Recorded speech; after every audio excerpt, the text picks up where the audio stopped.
So lately, I've been feeling like the only thing that we have been seeing is great news for FC Barcelona sportingly and also like outside of football when it comes to business, because we do have two very important news to talk about in this video, which does regard the amount of fans that has been showing up at the Camp Nou, and also talk about Barcelona going for this Brazilian striker. And for the first time in a very long time, my friends, that Brazilian striker actually wants to come to only FC Barcelona. Like, really think about the last time a Brazilian striker or a Brazilian pearl or gem wanted to come only to FC Barcelona. We have been seeing so many times where a Brazilian player says, yeah, I like Barcelona, but I would rather go here, or I would rather go to England or something like that. Barcelona were never really the favorites. The last time Barcelona were favorites on signing a Brazilian gem was back in 2013 when they were trying to sign Neymar. So like I have said, I just feel like right now, like if we just take a moment to realize the position that Barcelona is in, we are really winning business-wise in terms of negotiations and also in football. So let's talk about all of this for today's video. If you guys are new here, welcome to this channel. I'm happy that you guys are here. If you do want to support this YouTube channel where we do talk about everything regarding FC Barcelona, please like this video and also subscribe to the channel so you could be notified immediately when I do post a video. So let's do this, right? And let's talk about the fan attendance at the Camp Nou. And it says here, according to Catalan Radio, Barcelona is the team in Europe with the best audience attendance with a total of 82,825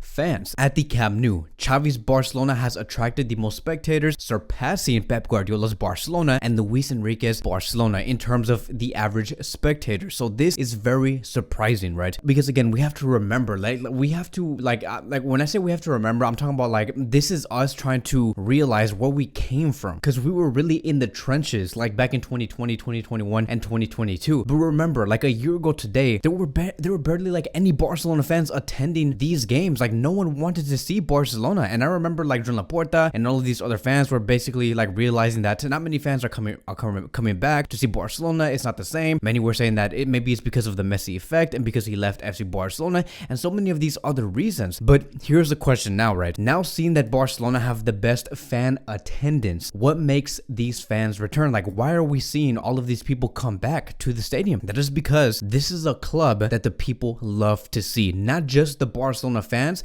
but football spectators in general. They love to see a team like Barcelona. And why do they like to see it? It is because we play beautiful football. And this is me not trying to hype up Barcelona just because you guys think that I'm biased, or if you guys actually just think I'm biased and everything. I'm not trying to hype up nothing. Like I'm speaking the reality. This is the reality. This Barcelona team, regardless if I was a Barcelona fan or not, this is a team that plays beautiful football, right? This is something that we have been wanting to see for the past 4 to 5 years, something that we have lost. The only thing that we were in the past 4 to 5 years before Xavi Hernández was pure vibes, just vibes and pure signings, like star signings, and that's it. We weren't really focused on the brand of football, but now we are focused on the brand of football because of Xavi Hernández, and this is the reason why many fans are returning and many people want to see how Barcelona is playing, because again, we have the best and the most beautiful version of football ever in the history of football. And the fact that we're seeing that Xavi Hernández has better fan attendance compared to Pep Guardiola and Luis Enrique, can we just applaud what Xavi has been doing? Because Pep Guardiola had all of the opportunity in the world to bring as many fans as possible because he had a super team, right? A super team with Iniesta, Xavi, and Lionel Messi, where Messi himself brings a boatload of fans. And then when it comes to Luis Enrique's Barcelona, it's even better for Luis Enrique. You had players like Neymar, who has tremendous star power at that time, Luis Suarez, who was the best striker in the world, and then you also had Messi. There were so many reasons why there were so many fans and so many people in general looking at that 2015 Barcelona. And again, going back to Xavi, how in the heck is Xavi's version of FC Barcelona bringing in more fans? Like Guardiola's and Luis Enrique's Barcelona had way more stars. I'm not saying that this Barcelona team that we see today have no stars. We have some stars, but it's not like a Neymar type of profile or a Messi type of profile. They're not like, ooh, wow, like this is amazing. Look you see that little snake move that he did. Gavi, Pedri, Ansu Fati, Dembele, they don't really do that. They don't have that star power like Neymar or Messi. But at the end of the day, Xavi's Barcelona does seem like the most superior. And I'm really wondering just how powerful and how far we can take our brand of football to attract as many eyes as possible. Because this, my friends, it is impressive. And how does this compare to the other clubs right now? So we have Dortmund, right, with a total of 81,106, very close to FC Barcelona. I think the Dortmund, one of the reasons why they have so many fans looking at them right now is because, you know, the fans are diehard fans. We know how these fans like to roll and what they like to do and how they like to show up at the stadium. So of course they have very strong fan attendance, which is why again again is very close to FC Barcelona, Bayern Munich. I think that one of the reasons why they're up there with a total of 75,000 is because they're actually very similar to Barcelona in terms of how they approach football. The one thing that they really want to add emphasis on is their sporting project, right? They're not really a team that carries so many stars. Very similar to this version of FC Barcelona. They're just a great, solid team that the world loves to see, which is why Bayern Munich are also up there with FC Barcelona, but not beating Barcelona in fan attendance. We have Manchester United with a total of 74,176. I think that United right now, they're also playing really great football thanks to Ten Hag. And when you combine the amount of fans that support United and what Ten Hag has been doing to this team, which is a very well-oiled team, of course they're gonna have a very strong attendance. Like we're talking, like historically, United has always been a very great team. It's just that over the past 12 years, they have not been that. If anything, they have been one of the worst version of themselves historically. But the hype is real with Ten Hag now taking full charge, which is why again their fan attendance is growing. And with Arsenal, the exact same thing, thanks to Arteta. He has been able to reinstill beautiful football back into Arsenal, very similar to how FC Barcelona likes to play, with a few differences. But again, Arsenal also do have a very great fan base that backs this club like really well. And if you combine that with a great sporting project that Arsenal have right now, obviously you're going to see them in the top 4 with a total of 60,175. And what's crazy to me is the fact that teams like FC Barcelona, who is again #1, and teams like Bayern Munich, United, Arsenal have better fan attendance than teams like City and PSG, two clubs that spend a boatload of money to reinforce their squad and make their squad on paper look much better. Like PSG, they have Neymar, Kylian Mbappe, and Messi. Would you not think that maybe PSG should have pulled out many more fans into their stadiums compared to FC Barcelona and Dortmund and Bayern Munich? No, again, it goes down to the conversation that we were having. Whoever has the best sporting project, whoever has the most beautiful brand of football wins at the end of the day, which is something that Xavi Hernández has been striving for since he started to take over FC Barcelona. I have been seeing so many people on the media and on Twitter saying that PSG play horrible. They can't stand watching PSG. It's just that the coach doesn't know how to use Messi, Kylian Mbappe, and Neymar correctly, which is true. Like at the end of the day, you can have all of these stars in the world. You can have the best stars in the world. You can have prime Ronaldo, prime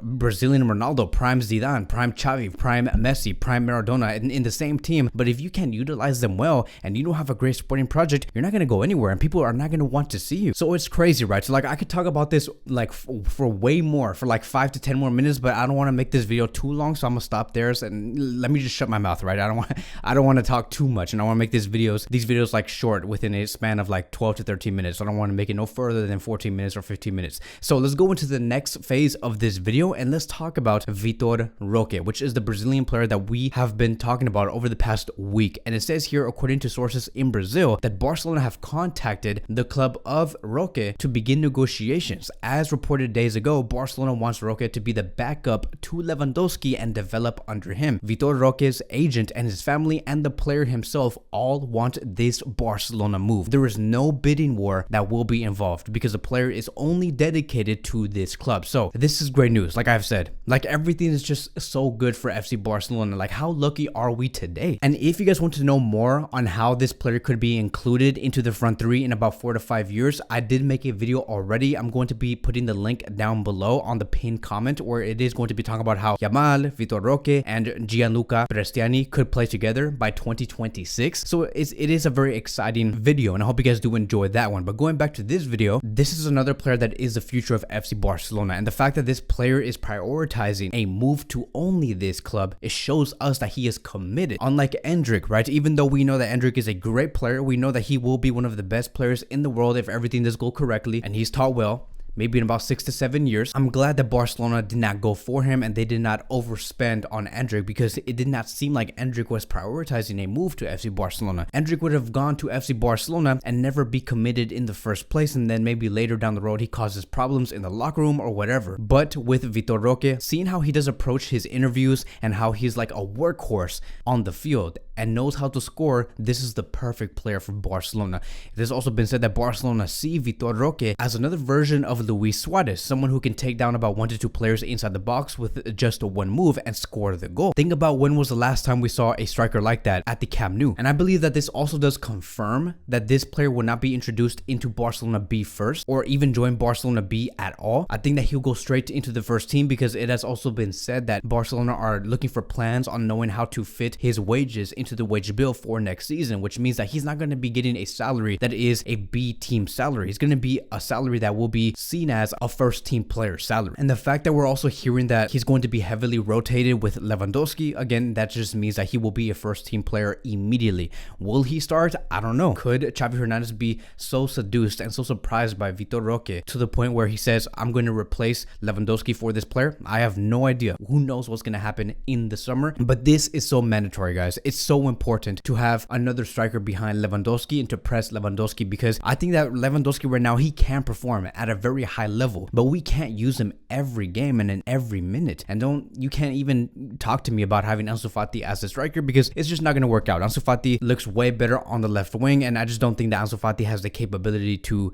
be a top 3 striker in the world. I just don't think so. Like, yes, he can play as a striker. He plays okay, but he definitely does not have what it takes to be one of the top and best strikers in the world. It's just not going to happen. We need another striker, and that player is Victor Roque. This is a player that can give you better flow when he does drop deep and combines with the midfield. Lewandowski, even though I do see him sometimes drop deeper and combine with Pedri or Gavi, or tries to make through passes to Dembele when he is, again, very deep, I just don't see him in the same rhythm of what Barcelona is trying to do, like what I did say in the previous video, which is why I think that Xavi Hernández is going to have a great time implementing Vitor into this squad, because this is a player that can catch up to the rhythm of what Barcelona's pace actually is. And this is me not hating on Lewandowski, right? I want to get that very straight, because you guys just assume that I'm trashing on Lewandowski just because a player has a certain weakness. Like, every player has a weakness, and just because I call out that weakness does not mean that this player is bad in my eyes, or this player is actually bad in football. It's just that, you know, every player has a weakness. We have to understand that Messi has a weakness, Ronaldo has a weakness, Kevin De Bruyne has a weakness, and one of the weaknesses of Lewandowski is when he drops deep, which is something that Xavi Hernández has been wanting him to do, he's not really in the same rhythm of what Pedri, Gavi, Dembele, and Ansu Fati want to do. Why? That is because physically they're just younger and they know how to do things faster. Lewandowski is about to hit 35 years old, and sometimes those passes come in very late. Lewandowski is a player now where he should be positioned inside the box and be ready for those through balls or those crosses coming from Dembele or Pedri or Gavi or Rafinha. That is where you see the strongest version of Lewandowski, but sometimes we need strikers to drop deep, and that second option could be, again, Victor Roque, which is why Barcelona want to look at this player. So he's going to be a very different profile, and I just cannot wait to see this Barcelona team next season when they are fully reinforced in all areas. So I hope you guys do enjoy this video. I know that I probably made this video very long, but it is what it is. I'm just very excited. I'm very enthusiastic about this FC Barcelona team, and so I hope you guys are too. Thank you guys so much for watching, and I will see you guys in the next one.